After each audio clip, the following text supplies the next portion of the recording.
जगत गुरु तत्वदर्शी संत रामपाल जी महाराज के मंगल प्रवचन। अब क्या बताते हैं? प्रेत सिला पैजा प्रजे पितरो पिंड भराई और बहुर श्राद्ध खान को आगे काग भये कल माही। भूत जुनी छूट गई और कौवा बन गया। अब श्राद्ध निकालते हैं, जब कहते हैं छत पर कुछ भोजन रखो और कौवे ने खा लिया तो श्राद्ध सफल। क्यों? कि हो सकता है तुम्हारे पिताजी माताजी कौवा बन गए हो। आ गया, हाँ ये देखो भोग लग गया, बस शांत हो गए। वाह वाह, श्राद्ध सफल हो गया, खाक सफल हो गया। यो हे भगवान, हे परमात्मा, अब रोना आता है दास को जब ये ज्ञान हुआ। अब कहां से मोक्ष कराने लगे थे कि अस्थियां उठाओ मृत्यु के उपरांत, शमशान घाट से अस्थियां उठाओ। किस लिए? इसका गति करा का हो, गंगा में डालो। वह पंडित जी के माध्यम से, अग्नि गुरु जी के माध्यम से जंतर मंत्र बोल के कुछ दान धर्म करके होगी गति। और फिर नो के इसकी 13वीं करो। किस लिए गति होगी? 13वीं के बाद पहले एक एक महीने का लठ गाड़ रखा था इन्हें, आए महीने कराया करते थे। 1 साल तक चलता और फिर साल वर्ष के दिन फिर एक और काम करना, पूरा मजबूत जुगाड़ वर्षी मनानी। उसके बाद फिर कुछ दिन में कहते श्राद्ध शुरू कर दो, वो पितर बन गया। और वहां श्राद्ध से भी क्या था कि गति होगी, क्या रहेगा, यो दुख ना पाओगा। और फिर क्या कहते हैं कि श्राद्ध निकालो और तेरे पिताजी हो सकता कौवा बन गए हो। लगे थे गति करान, कहां से कौवा बना के छोड़ दिया, या गति करा दी इन्होंने। कहते बहुर श्राद्ध खान को आए काग भये कल माही। पिताजी के कहां से मोक्ष करान लगे थे और कौवा बना के छोड़ दिए माता पिता, ताकि भोग लगाओ ये खाओगे चिकन। तो कौवे भी तो रोजाना 2-2 बार खाते होंगे, ऐसा 1 साल में खिलाने से क्या फायदा हुआ उस कौवों को? तो पुण्यात्माओं, यहां घना अंधेरा कर रखा है काल के दूतों ने। तत्व ज्ञान की तो छींट भी नहीं थी, की तो जिक्र भी नहीं था। आपके ऊपर मेर करी है परम पिता परमात्मा ने।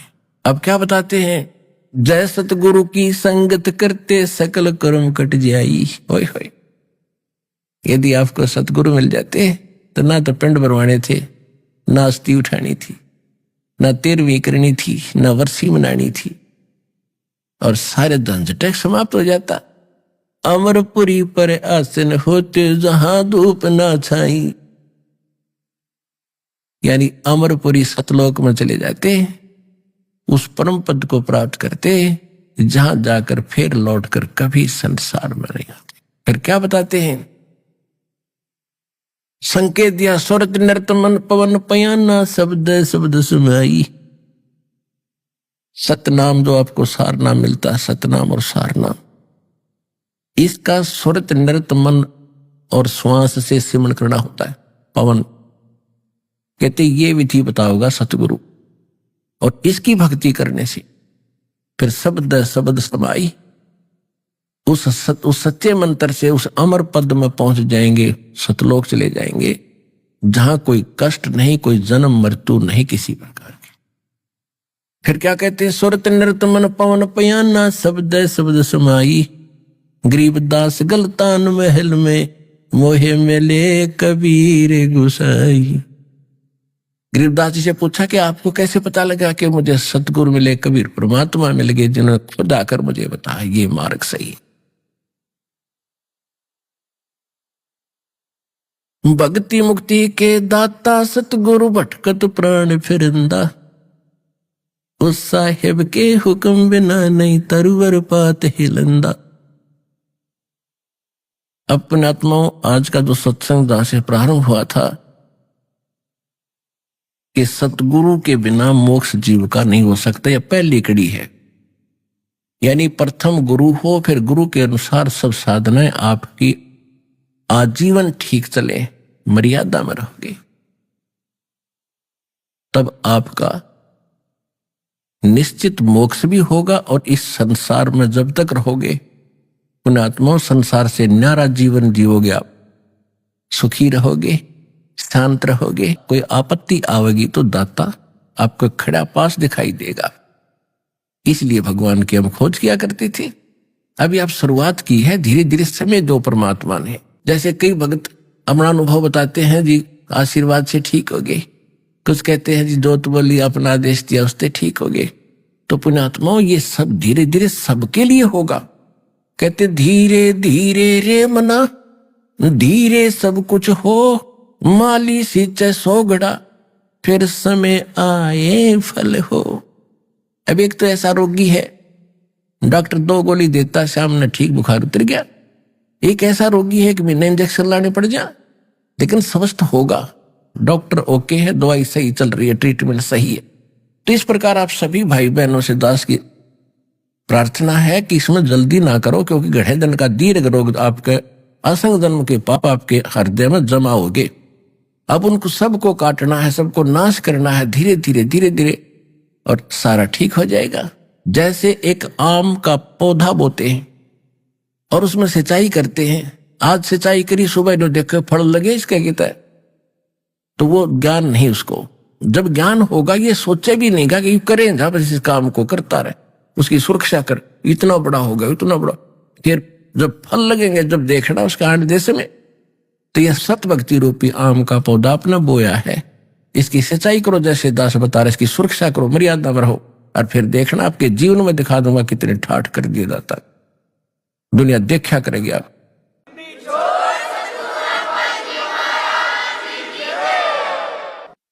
परम पिता परमात्मा पूर्ण ब्रह्म सर्व सृष्टि रचनहार कबीर भगवान ने हम सभी प्राणियों के ऊपर एक विशेष कृपा की है। उन्होंने स्वयं आकर के हमें ये ज्ञान कराया है कि हम क्यों जन्म रहे हैं, क्यों मर रहे हैं। जिस संपत्ति और जिस संतान को हम सुरक्षित रखने के लिए दिन रात प्रयत्नशील रहते हैं और हमारी आंखों के सामने ये सब नष्ट हो जाता है, ये क्या कहानी है। पुण्यात्माओं, हमें कोई ये ज्ञान देने वाला नहीं था, जिस कारण से हमें इसका कोई विकल्प दिखाई नहीं दिया। हमने ये एक फाइनल मान लिया, जन्म और मृत्यु होगी, बच्चे हो गए, इनकी परवरिश कर दें, इनका विवाह कर दें, इनको रोजगार मिल जाए, इनको संतान हो जाए, फिर हम बेशक मर जाएं, ये और भी तो मर ही रहे। और हम संतान की इच्छा किस लिए करते हैं कि हमारा वंश चले, मेरा नाम चले। तो परमात्मा ने आके बताया है कि जिस वंश की आशा में आप संतानों उत्पत्ति करते हैं, या जिनको संतान नहीं होती, वो इतना बेसब्रा हो जाता है किसी भी प्रकार परमात्मा एक संतान दे। वो भगवान भी बाद में मांगता है, पहले भगवान से संतान ही मांगता है। तो परमात्मा हमें याद दिलाते हैं कि कुछ तुम पीछे और कुछ भविष्य में झांको, आप केवल वर्तमान में ही सीमित हो गए हो। यदि हम अपने भूत में झांकते हैं, बैक में देखते हैं, तो क्या बताते हैं परमात्मा ने स्वयं आकर अपनी प्यारी आत्मा गरीबदास जी को ज्ञान दिया है। उन्होंने क्या बताया है, भाई आगे गए ना बावड़े, आगे यानी जो पहले जा चुके हैं, आगे गए ना बावड़े, ये रहते भी सब जाही, बिन साहिब की बंदगी कहीं ठोर ठिकाना नहीं। हमारे दादे परदादे चले गए, उनका कहीं नामो निशान नहीं। अब वो ना जाने किस प्राणी के शरीर में दुख पा रहे होंगे। और वो ये आशा किए बैठे थे मेरा कुल चले, उनका कुल भी चल गया। उनको क्या मिला? और उनसे पहले का कुल कहां गया जो सारा मर चुका है, नामो निशान नहीं उनका। तो यहां परमात्मा बताते हैं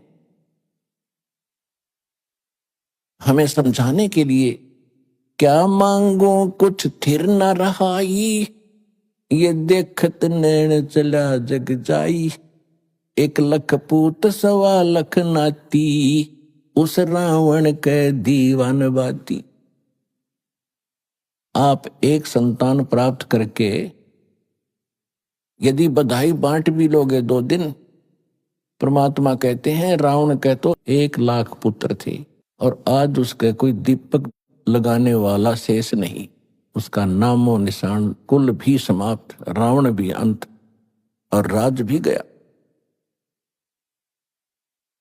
तो हमें परमात्मा ये याद दिलाना चाहते हैं, पहले यानी पीछे जो कुछ हो चुका है उसकी ये दशा है। वर्तमान में आप देख ही रहे हो,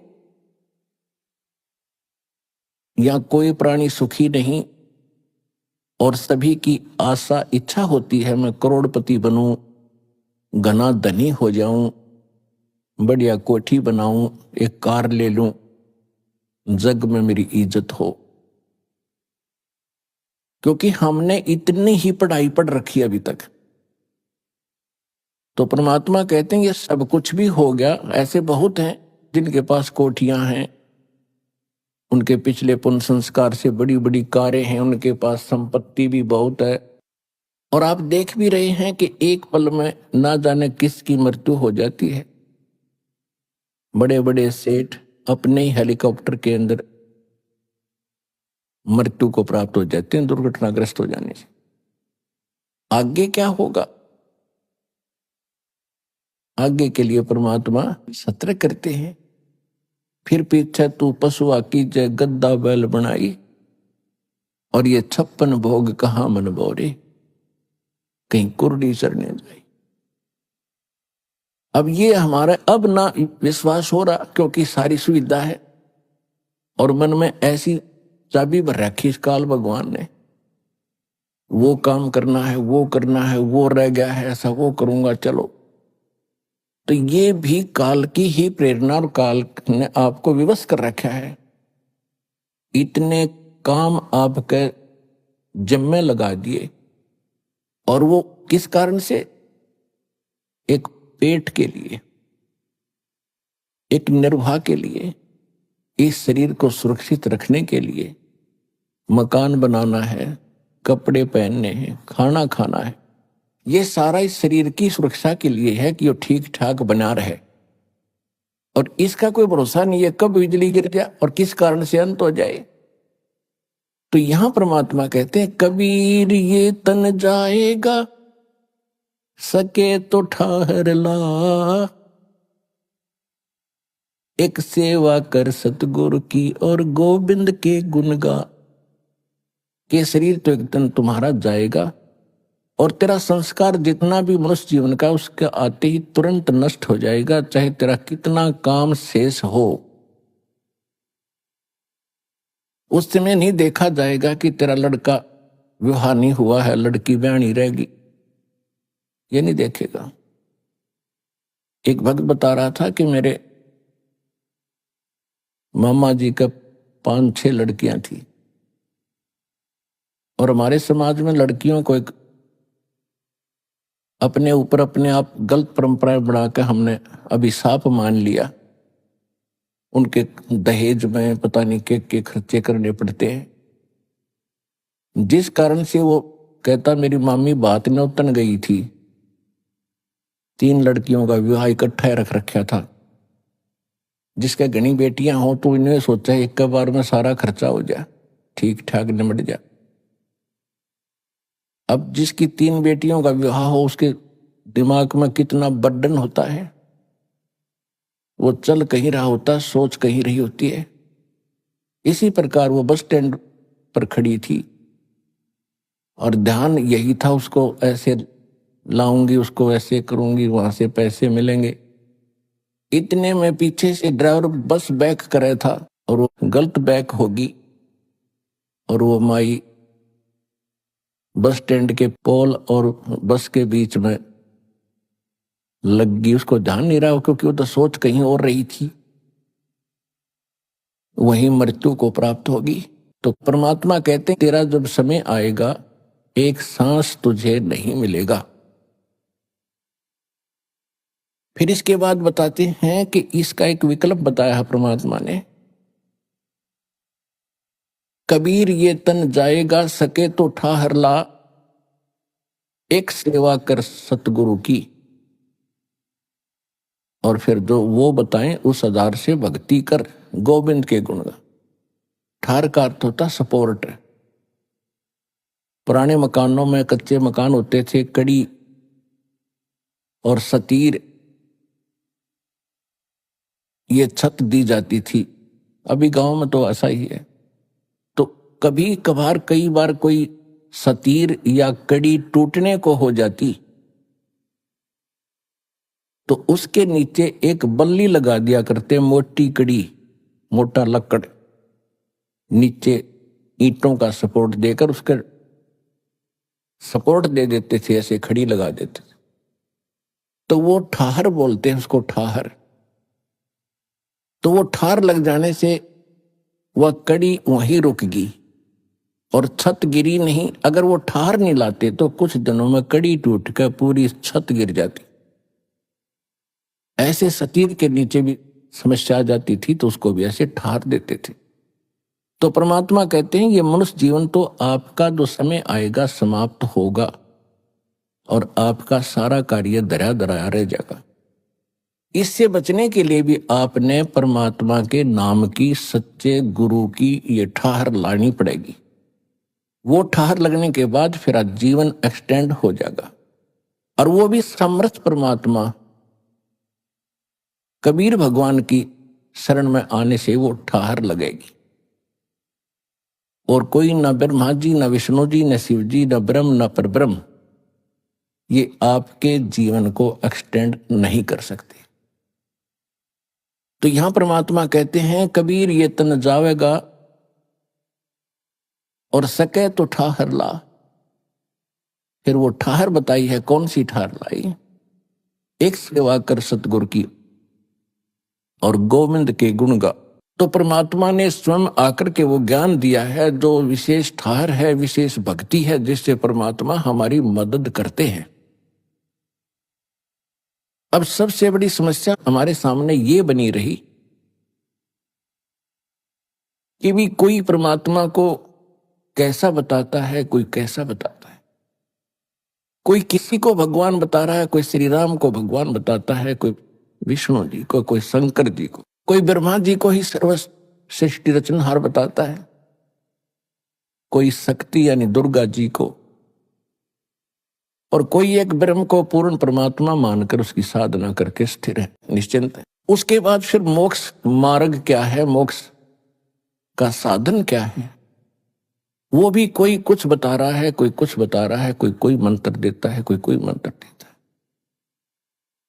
जब तक हमें तत्व ज्ञान नहीं था तो हम यही मान लेते थे कि साधु संत भगवान से परिचित है, और उन्होंने एक सिद्धांत हमें गलत दे रखा था कि गुरु जो है कुछ भी जाप दे दे, कोई भी मंत्र बतावे, साधना बताए, उसी से मोक्ष हो जाएगा। अब हमें पता चला कि जैसे हमने किक्कर काटनी है, बबूल या जंडी काटनी है, और उस जंडी काटने के लिए किसी ने लकड़ का घन दे रखा हो और लकड़ की कुहाड़ी दे रखी हो, उससे वह जंडी कटे नहीं। जंडी कटेगी लोहे की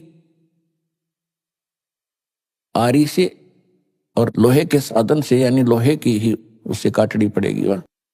तो ये है उसका तरीका जंडी के काटने का, या तो आरी हो या कवाड़ी हो, कति पैनी वह कटे लोहे की। तो इसी प्रकार परमात्मा के पाने का जो विशेष साधन है वो ही तरीका अपनाना पड़ेगा। और वो कहां प्रमाणित है? उसके लिए सबसे पहले हमारे सतग्रंथ प्रमाणित है। हमारे सदग्रंथों में जो मार्ग लिखा है वो गॉड गिवन है, परमात्मा का दिया हुआ है। और परमात्मा ने जो ज्ञान दिया वो सत्य है। बाकी अन्य जीव की ऋषि जो है, ऋषि है ब्रह्मा विष्णु महेश हैं, ये जीव संज्ञा के अंदर है। इनका जो अनुभव है यदि भगवान के उस दिए हुए ज्ञान से नहीं मेल खाता है तो वो ज्ञान व्यर्थ है, वो सही नहीं है। अब सबसे पहले तो ये निर्णय करना पड़ेगा कि वो सदग्रंथ कौन से हैं। अब सबसे पहले एक नंबर का ग्रंथ है सूक्ष्म वेद, जिसको सवसम वेद भी कहते हैं, जिसको तत्व ज्ञान भी कहते हैं। वो तो है ऑल इन वन, यानी उसमें तो कंप्लीट स्पिरिचुअल नॉलेज है। लेकिन सूक्ष्म वेद आपने सुना नहीं और कभी देखा नहीं तो ये इस पर अविश्वास होता है। इसलिए हमने सबसे पहले उन सदग्रंथों से ही प्रमाणित करना पड़ता है जिनको आप आज तक सत्य मानते रहे। सूक्ष्म वेद के बाद हैं 4 वेद, यजुर्वेद, ऋग्वेद, सामवेद और अथर्ववेद। इन्हीं चारों वेदों का निष्कर्ष श्रीमद् भगवत गीता, ये है गॉड गिवन स्पिरिचुअल नॉलेज। और ये किसने ज्ञान दिया था? ये पूर्ण परमात्मा ने, सत्य पुरुष ने, अमर पुरुष ने जब ये सृष्टि काल की रची थी उसी समय परमात्मा ने अपने सतलोक से इस काल के कंप्यूटर में ब्रह्म के सरपुरुष के अंतःकरण में ये कंप्लीट स्पिरिचुअल नॉलेज, ये सूक्ष्म वेद फीड कर दिया था, फैक्स कर दिया था, उसका निर्धारित समय रख दिया था। उसके बाद ये सृष्टि रची गई, ब्रह्मा विष्णु शिव जी का जन्म हो चुका था। तो उस समय सरपुरुष के श्वासों के द्वारा ये चारों वेद बाहर प्रकट हो गए। अपने आत्माओं, आज से 50 वर्ष पहले ये बातें चलती थी तो अविश्वसनीय थी कि ये कैसे हो सकता, अब इतने मोटे कागज अंदर से एक सांस के द्वारा बाहर कैसे आ गए और वहां सतलोक से यहां कैसे आ गए। तो अब परमात्मा ने पहले आपको ऐसी साइंस दी, और जो साइंस आपकी भौतिक साइंस है, परमात्मा की साइंस इससे भी कई गुना सूक्ष्म और एक्यूरेट है, एफिशिएंट है। अब जैसे आजकल तो बहुत सिस्टम हो गए, पूरे के पूरे ग्रंथ कंप्यूटर में डाउनलोड कर देते हैं 1000 किलोमीटर दूर एक वायर के माध्यम से, पतली सी वायर के माध्यम से, और वायरलेस सिस्टम में हो गया, वहां पहुंच जाते हैं, हवा में पहुंच जाते हैं, हवा से फिर वहां आकर दूसरे के कंप्यूटर में डाउनलोड कर लो, नो के नो प्रिंट हो जाते हैं। ठीक इसी प्रकार परमात्मा की जो आध्यात्मिक साइंस है इस भौतिक साइंस से असंख्य गुना ज्यादा शक्तिशाली और एफिशिएंट है। ये कंप्लीट स्पिरिचुअल नॉलेज बाहर आकर के और बहुत सुंदर पेपर के ऊपर प्रिंट हो गया, और वो ऐसा पेपर, ऐसी इंक समुद्र में भी वो खराब नहीं हो रही थी। जब उसने निकाल कर देखा उन कंप्लीट स्पिरिचुअल नॉलेज को, उसके अंदर काल ने देखा कि इसमें तो सारी पोल खोल रखी है मेरी, और पूर्ण परमात्मा की जानकारी दे रखी है। यदि इन प्राणियों को उस परमेश्वर का ज्ञान हो गया, ये सभी भाग जाएंगे। इसने हमारे को मूर्ख बना के, अज्ञानी बना के और विवश करके हमारे को रोक रखा है अपने खाने के लिए। पुण्यात्माओं, आपको अध्यात्म मार्ग का कैक है भी पता नहीं पूरे विश्व को। या तो परमात्मा को मालूम है, या उसके बाद उनसे परिचित उन महापुरुषों को ज्ञान था, उन्होंने अपनी अमृतवाणी में लिखा भी, लेकिन उनकी भी हमने बात मानी नहीं। लेकिन वो अपना अनुभव लिखवा गए, एफिडेविट देकर चले गए कि जो परमात्मा 600 वर्ष पहले आकर ज्ञान दिया करते थे वो सत्य है, उन्होंने भगवान को आंखों देखा था, उनसे ज्ञान प्राप्त हुआ, वही ज्ञान उन्होंने अपनी अमृतवाणी में लिखा। इसलिए आपको ये यकीन नहीं हो रहा कि खाता कैसे है।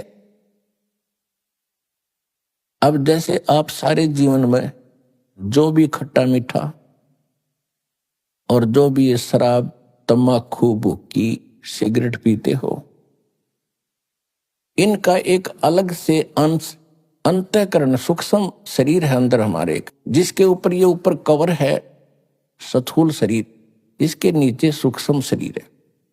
उस सूक्ष्म शरीर के अंदर ये लिप्त हो जाती है वासना, और ये शरीर मृत्यु के उपरांत यहीं रह जाता है। ये जीव उस सूक्ष्म शरीर युक्त ऐसे स्थान पर जाता है जहां इसने एक व्यवस्था कर रखी है जिसको तपतशिला बोलते हैं। वहां जाकर गिरता है और उसके अंदर से वो वासना गंध निकालने के लिए ऐसा सिस्टम बना रखा है कि वो बहुत हीट है उस तपतशिला के अंदर, और ये प्राणी वहां पर ऐसे चटक मटक करता जैसे खील भूनते हैं, और इसके अंदर से वो गंध निकलता रहता है, पटक पटक होकर ये बेहोश हो जाता है। और जिसके अंदर ज्यादा वासनाएं होती हैं, ज्यादा जिसने शराब पी रखी, तंबाकू पी रखा हो या और बकवाद कर रखी है, तो वो ज्यादा समय तक तपतशिला पर दुख पाते हैं, उनमें ज्यादा मटेरियल होता है काल का। उसके बाद फिर वहां से उनको फेंक दिया जाता है अपने कर्मानुसार। वो कहीं जाओ, कोई गधा बनो, कुत्ता बनो, सुअर बनो, चाहे राजा बनो, चाहे देवता बनो, वो बाद की बातें। अब जैसे बादाम ऊपर से खाने का नहीं है, उसके अंदर गिरी है। जिसने कभी सिस्टम देखा ना हो तो कोई कहे ये बादाम है, बहुत अच्छा है, तो अनजान व्यक्ति ये सोचेगा तो दांत भी ना गटते, इसने खावा कैसे। उसके फोड़ने के बाद पता चलता उसके अंदर खाने की वस्तु कोई और है। ठीक इसी प्रकार इस काल ने आप जी को यहां धोखा देकर क्या हुआ है। जैसे कसाई बकरे पालता है, परमात्मा ने आकर अपनी प्यारी आत्मा धर्मदास जी को बताया और वही ज्ञान अन्य महापुरुषों को दिया और गरीबदास जी को बताया कि जैसे कसाई बकरे पालता है, उनके लिए सब सुविधा देता है, उनके लिए एक चरागाह बनाता है, शेड डालता है, झोंपड़ी, चारों तरफ हिंसक प्राणियों से, पशुओं से बचाने के लिए बाड़ करता है, अंदर ही तालाब बनाता है और 2-3 पाली रख देता है उनको संभालने के लिए। तो वो नर्मदा छोड़ देता है, वो बच्चे पैदा करते हैं, उनमें कितनी ममता जितनी आप और हम की अपने परिवार के अंदर है। और उनमें आपस में भी कोई बकरा बकरी किसी के बच्चे को कोई सिर मार देता है तो फिर उसके साथ लड़ने मरने को तैयार हो जाते हैं। यानी उस बच्चे के माता पिता कि तुमने मेरे बच्चे को क्यों मारा। तो वही वृत्ति जो हमारे अंदर है, वही पशु बने हैं, उनमें जोंकी तो वही है। आपस में हम लड़ते रहते हैं और हम सभी आहार काल के हैं। ये बकरे सोचते हैं कि ये हमारा मालिक कितना रहम है, इसके अंदर कितना दयालु है और कितना मेहरबान है, हमारे लिए कितनी सुविधा दे रखी है। और उस समय वो भूल जाते हैं जब उनको वो शाम को कान पकड़ पकड़ कर ले जाता है। उस समय वो नहीं देखता किसका बेटा है, कौन किसकी बेटी है, कौन किसकी मार, कौन किसका बाप है। एक तरफ से मोटे मोटे छांट के और कड़च करवा देता है।